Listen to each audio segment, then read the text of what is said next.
उस रात जब आर्यन ने अपनी आंखों से वह सब देखा, तो उसकी सांसें रुक गईं। वह लड़की, जिसके लिए उसने अपनी पूरी दुनिया बदल दी थी, जिसके नाम की कसम खाकर उसने अपने पिता से लड़ाई की थी, जिसे उसने मंदिर की सीढ़ियों पर बैठकर प्यार का वादा किया था, वही लड़की आज किसी और के साथ खड़ी थी। और वह किसी और नहीं, बल्कि आर्यन के सबसे बड़े दुश्मन विशाल सेठ के साथ खड़ी थी, हंसते हुए, आराम से, जैसे आर्यन का अस्तित्व ही नहीं था इस दुनिया में। आर्यन सिंह चौहान, पुणे का एक होनहार आर्किटेक्ट, उम्र 32 साल। चेहरे पर वह सादगी जो भीड़ में भी अलग दिखती है। जिंदगी से उसकी कोई बड़ी मांग नहीं थी। एक छोटा सा घर, एक अच्छा काम, और कावेरी, कावेरी नायर। जिस दिन वह पहली बार आर्यन की जिंदगी में आई, उस दिन पुणे में बारिश हो रही थी। सुबह के 9 बजे थे। कावेरी एक बस स्टॉप पर खड़ी थी। उसकी छतरी टूट गई थी और वह भीगती जा रही थी। आर्यन वहां से गुजर रहा था। उसने एक पल भी नहीं सोचा और अपनी छतरी उसके ऊपर कर दी। दोनों भीगे थे, दोनों हंसे थे। उस एक पल से शुरू हुई थी वह कहानी जो आर्यन को लगती थी कि जिंदगी भर चलेगी। कावेरी एक आर्किटेक्चर फर्म में काम करती थी, आर्यन की ही फील्ड। दोनों की मुलाकातें बढ़ती गईं। कॉफी का एक कप 2 कपों में बदला। 2 घंटे की बातें रात भर की बातों में बदली। और एक दिन आर्यन ने महसूस किया कि वह जिंदगी में पहली बार किसी के बिना अधूरा महसूस कर रहा है। उसने कावेरी को प्यार का इजहार एक बारिश की रात में किया था, उसी बस स्टॉप पर जहां पहली बार मिले थे। कावेरी ने हां कहा था और आर्यन की दुनिया पूरी हो गई थी। 2 साल का प्यार था उनका। 2 साल की वह दुनिया जिसमें आर्यन ने सब कुछ डाल दिया था। अपना समय, अपनी नींद, अपने सपने। कावेरी की हर एक खुशी के लिए वह रात को 2 बजे उठकर उसकी पसंद का खाना बनाता था। कावेरी के करियर के लिए उसने बड़े शहर की नौकरी के 2 मौके ठुकरा दिए थे। कावेरी के पिता की बीमारी में उसने अपनी जमा पूंजी बिना एक पल सोचे लगा दी थी। आर्यन के लिए कावेरी सिर्फ एक लड़की नहीं थी, वह उसकी पूरी दुनिया थी। और कावेरी के लिए आर्यन एक काम की चीज था। यह सच आर्यन को उस रात पता चला जब वह उसे सरप्राइज देने उसके अपार्टमेंट पहुंचा था। उसने गुलाब लिए थे, केक लिया था। आज उनके प्यार की दूसरी सालगिरह थी, लेकिन दरवाजा खुला था। अंदर से आवाजें आ रही थीं। आर्यन रुक गया। विशाल सेठ की आवाज थी। विशाल सेठ, जो पुणे का सबसे बड़ा रियल एस्टेट डेवलपर था, जिसने पिछले 2 साल में आर्यन के हर बड़े टेंडर में दखल दिया था, जो आर्यन की कंपनी को बर्बाद करने पर तुला था। विशाल बोल रहा था, इतने काम हो गया कावेरी, सिग्नेचर मिल जाएंगे। आर्यन की कंपनी का वो बड़ा प्रोजेक्ट अगले महीने हमारे हाथ में आ जाएगा। कावेरी की आवाज आई, लेकिन उसे शक तो नहीं होगा, वो बहुत तेज है। विशाल हंसा। उसे, वो तो तुम पर आंख मूंद कर भरोसा करता है, और यही उसकी सबसे बड़ी कमजोरी है। तुमने 2 साल में यह अच्छे से साबित किया है। कावेरी की हंसी आई। हाँ, यह तो है। आर्यन के हाथ से गुलाब गिर गए। एक एक पंखुड़ी बिखर गई, ठीक उसके दिल की तरह। 2 साल, 2 पूरे साल कावेरी ने यह खेल खेला था, विशाल सेठ की एजेंट बनकर। आर्यन की हर योजना, हर बोली, बॉस हर रात विशाल तक पहुंचाती रही। और आर्यन उसे प्यार करता रहा, उसके लिए जीता रहा, उसके पिता का कर्ज चुकाता रहा। वह वहां से चुपचाप निकल गया, सीढ़ियां उतारा, बाहर आया। बारिश हो रही थी। रात भर वह पुणे की सड़कों पर चलता रहा। ना रोया, ना चिल्लाया, ना किसी को फोन किया, बस चलता रहा। उसके दिमाग में एक के बाद एक वह लम्हे आते रहे। कावेरी की हंसी, वह पहली बारिश, वह वादे, और फिर विशाल की वह आवाज। यही उसकी सबसे बड़ी कमजोरी है। सुबह होते होते उसके अंदर कुछ बदल चुका था। वह टूटा नहीं था, वह जम गया था, ठंडा, शांत और इरादों से भरा हुआ। अगले दिन कावेरी का फोन आया। मीठी आवाज। कहाँ थे कल रात? बहुत याद आए। Happy anniversary Aryan. आर्यन ने एक पल रुककर एकदम सामान्य आवाज में कहा, कुछ काम था, कल मिलते हैं। उसने फोन रखा और अपनी डायरी खोली। पहले पन्ने पर उसने एक लाइन लिखी, जो बोता है आंधी वही काटता है। अगले 3 महीने आर्यन ने एक अलग ही जिंदगी जी। ऊपर से वह वही आर्यन था। कावेरी से मिलता था, उसके साथ कॉफी पीता था, उसकी बातें सुनता था, हंसता था। लेकिन अंदर से वह एक जाल बुन रहा था, धीरे धीरे, एक एक धागा। पहली चाल उसने यह चली कि अपने अकाउंटेंट रमाकांत जोशी की मदद से कंपनी के सारे असली दस्तावेज एक अलग लॉकर में रखवा दिए। कावेरी की पहुंच में जो फाइलें थीं, वह सब बदल दी गईं। झूठे टेंडर, झूठी बोलियां, झूठी रणनीतियां। जो जानकारी कावेरी विशाल तक पहुंचाती थी, वह सब गलत थी। दूसरी चाल यह थी कि उसने अपने पुराने दोस्त साइबर एक्सपर्ट केशव राव को बुलाया। केशव, एक काम करना है, आर्यन ने कहा। केशव ने उसकी आंखें देखीं। आर्यन की आंखें जो कभी हंसती रहती थीं, आज एकदम ठंडी थीं। क्या हुआ यार? मुझ केशव ने पूछा। बाद में बताऊंगा, पहले काम बता। उसने कावेरी और विशाल की बातचीत ट्रैक करने का काम सौंपा। सारे फोन कॉल्स, सारे मैसेज, सारी मीटिंग्स। केशव ने बिना सवाल किए हां कर दी। तीसरी चाल यह थी कि आर्यन ने विशाल सेठ के एक पुराने दुश्मन महेंद्र पिल्लई से मुलाकात की। महेंद्र, जिसे विशाल ने 3 साल पहले धोखा देकर उसके 10 करोड़ रुपए हड़प लिए थे, जो आज भी कोर्ट में अकेले लड़ रहा था। महेंद्र जी, आर्यन ने उनसे कहा, आपके पास विशाल के खिलाफ सबूत हैं, मेरे पास संसाधन। मिलकर चलें तो इस बार वह नहीं बचेगा। महेंद्र की आंखों में एक पुरानी आग जल उठी। कब शुरू करते हैं? इन 3 महीनों में कावेरी को कुछ पता नहीं चला। वही आर्यन की झूठी फाइलें विशाल को देती रहीं। विशाल उन्हीं के आधार पर बड़े बड़े टेंडर भरता रहा और हर बार हारता रहा। पहली बार वह एक सरकारी प्रोजेक्ट में हारा, दूसरी बार एक प्राइवेट डील टूट गई, तीसरी बार उसके 2 बड़े निवेशक किनारा कर गए।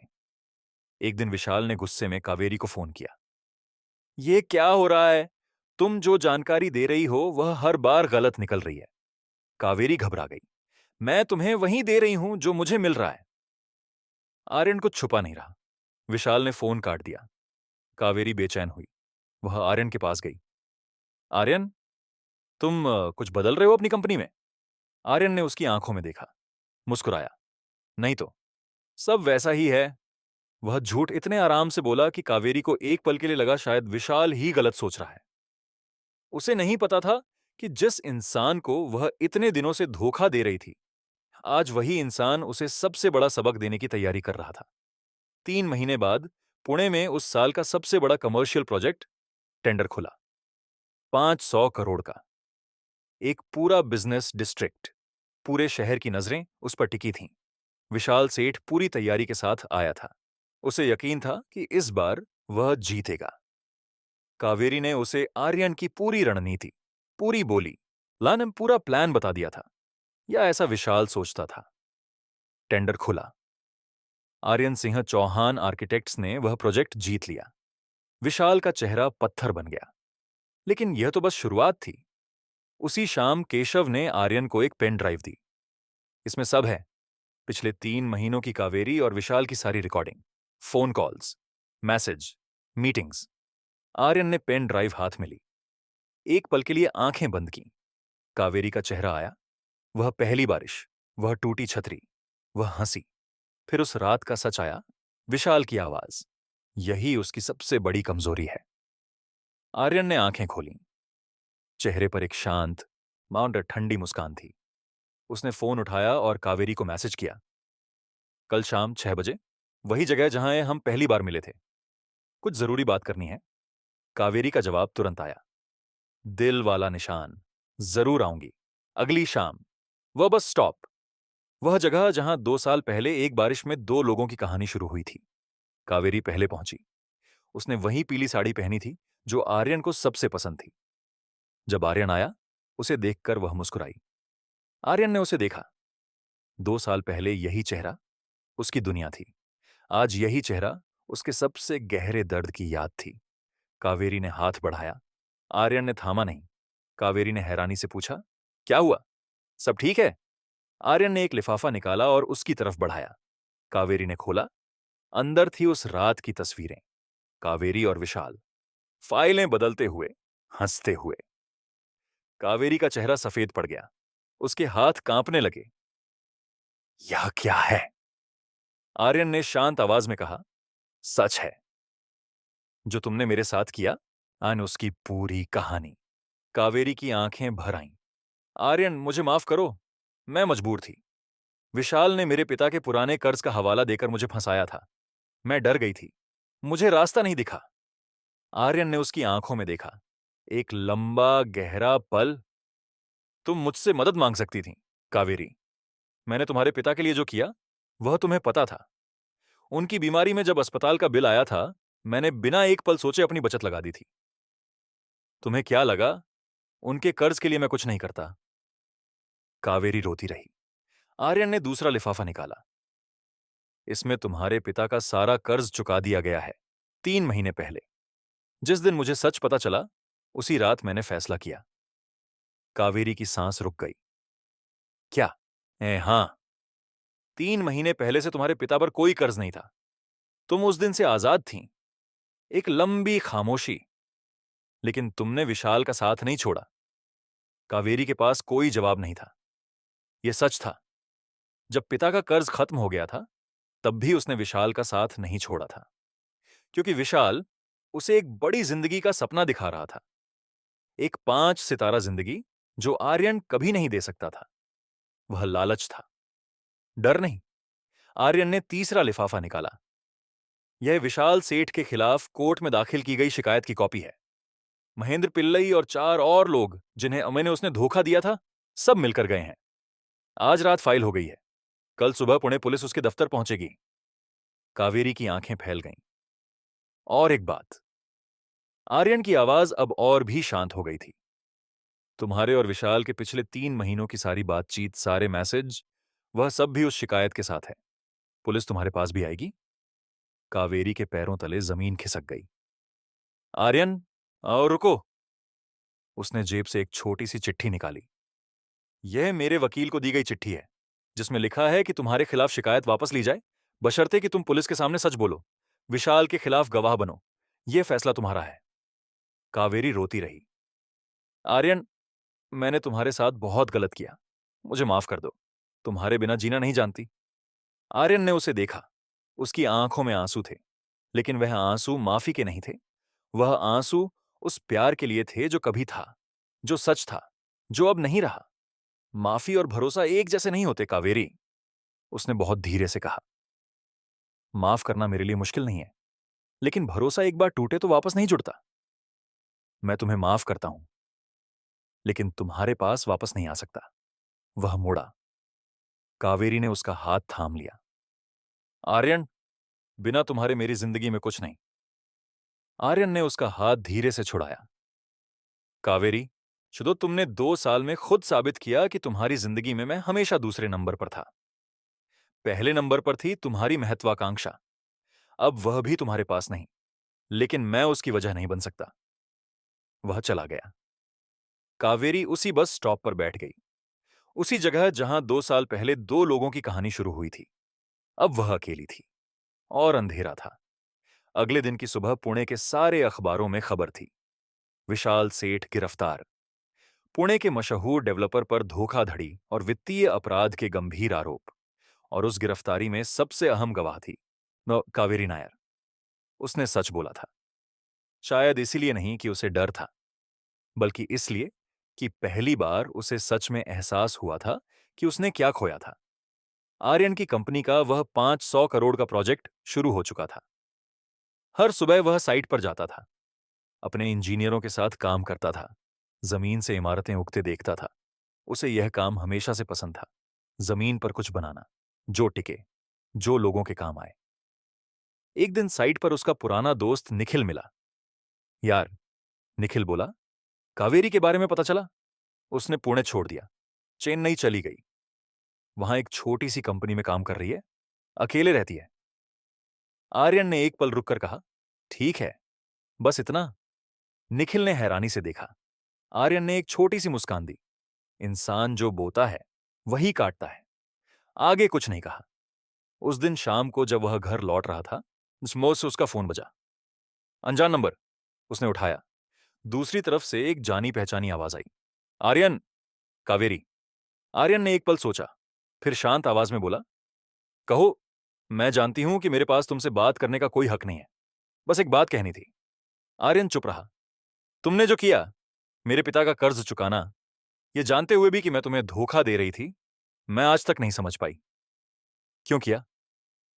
आर्यन ने कुछ देर सोचा, खिड़की से बाहर देखा, फिर बोला, क्योंकि मैं तुमसे इसलिए प्यार नहीं करता था कि तुम अच्छी हो।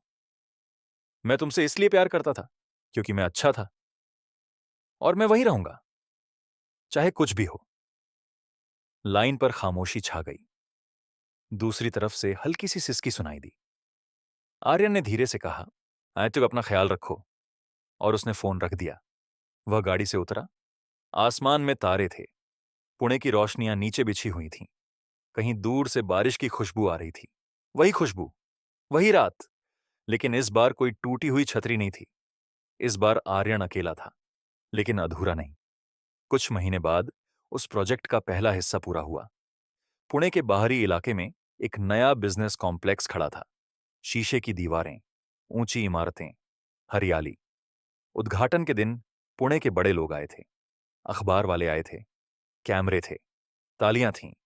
आर्यन उस इमारत की नींव के पत्थर के पास खड़ा था। उस पत्थर पर लिखा था, आर्यन सिंह चौहान आर्किटेक्ट्स, और उसके नीचे एक छोटी सी लाइन, हर धोखा एक नई इमारत की नींव होती है। एक पत्रकार ने पूछा, यह लाइन क्यों लिखी? आर्यन ने मुस्कुराते हुए कहा, क्योंकि यह सच है। जब कोई आपको तोड़ने की कोशिश करता है, तो आपके पास दो रास्ते होते हैं, या तो टूट जाओ, या उस टूटन को अपनी सबसे मजबूत नींव बना लो। पत्रकार ने कुछ और पूछना चाहा, लेकिन आर्यन मुड़ चुका था। उसके पीछे खड़ी थी वह इमारत जो उसने बनाई थी, और आगे थी जिंदगी, जो अभी बाकी थी, जो पूरी तरह उसकी अपनी थी। कहते हैं, जो इंसान सच में प्यार करता है उसे सबसे गहरी चोट मिलती है, लेकिन वही इंसान सबसे मजबूत होकर उठता है, क्योंकि जिसने दिल से दिया हो, उसे दुनिया की कोई ताकत खाली हाथ नहीं रख सकती। धोखा देने वाला एक दिन अकेला होता है, और खड़े रहने वाला एक दिन जीतता है। दोस्तों, यह कहानी यहीं खत्म होती है, लेकिन एक सवाल है जो मन में आता है, क्या आर्यन ने सही किया? क्या उसे कावेरी को एक और मौका देना चाहिए था, या जो उसने किया वही सही था? आप क्या सोचते हैं? कमेंट में जरूर लिखिए। और यह भी बताइए, आप ये वीडियो भारत के किस शहर से देख रहे हैं? दिल्ली से, मुंबई से, पुणे से, या किसी और शहर से जहां आर्यन जैसे लोग चुपचाप जीते हैं और एक दिन जीत जाते हैं? क्या इस कहानी का दूसरा भाग होना चाहिए, जहां कावेरी खुद को साबित करे, जहां आर्यन की जिंदगी में एक नया मोड़ आए? अगर हां, तो कमेंट में लिखिए, भाग दो चाहिए। वीडियो अच्छा लगा हो तो लाइक जरूर करें, चैनल को सब्सक्राइब करें, और इस कहानी को उन लोगों तक पहुंचाएं जो आज किसी के धोखे से टूटे हुए हैं। उन्हें बताइए, आर्यन जैसे लोग टूटते नहीं, वह बनते हैं। मिलते हैं अगली कहानी में।